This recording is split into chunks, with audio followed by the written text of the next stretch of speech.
Oya rero nta kibazo. Twari turi kugira ngo wenda ugire icyo uvuga, urabona ko abaturage, abanyarwanda bari gutanga ubufasha butandukanye kugira ngo bagufashe ku bijyanye n'uburwayi bwawe, hanyuma ngira ngo urabona ko n'abarezi bagize icyo bakora ku ishuri rya Rwagatera, kandi hari n'abandi bakomeje kubikora baturutse mu mpande zitandukanye. Wagira icyo ubabwira ku bijyanye n'inkunga bari gutanga, wagira icyo uvuga? Icyo nababwira, ibyo bankoreye birarenze, ni byinshi cyane, ariko icyo mbifuriza ni umugisha bakoreye ku Mana, ni ukubashimira ko bakoze. Hanyuma harya ubundi aho uba hano urakodesha cyangwa naho ni icumbi baguhatishije? Ndakodesheje, nitwishyura ibihumbi 10. Mu gihe kingana iki? Amezi 2. Ibihumbi 10 mu mezi 2? Dodeta niwe wasinyiye ikode kubera bari banze.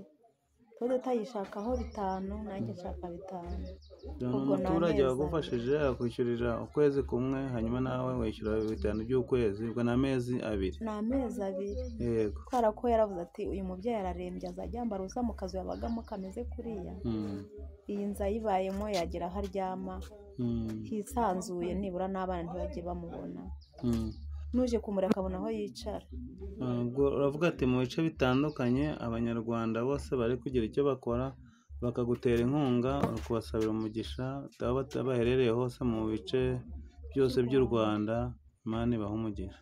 Umuntu w'umunyarwanda wese, umunyarwanda wese ndamusabira umugisha ku Mana, ku nkunga bari kuntera, ku gikorwa bakoze cyo kunshyigikira.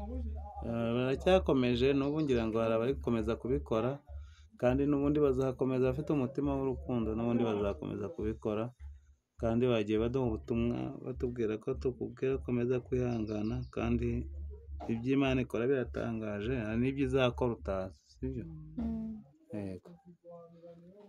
Ndumva twasoza, hanyuma Imana iguhe umugisha nawe.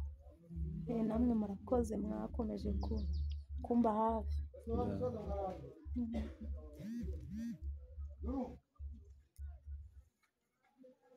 Mukecuru uraho? Uraho? Amakuru yawe? Ni meza.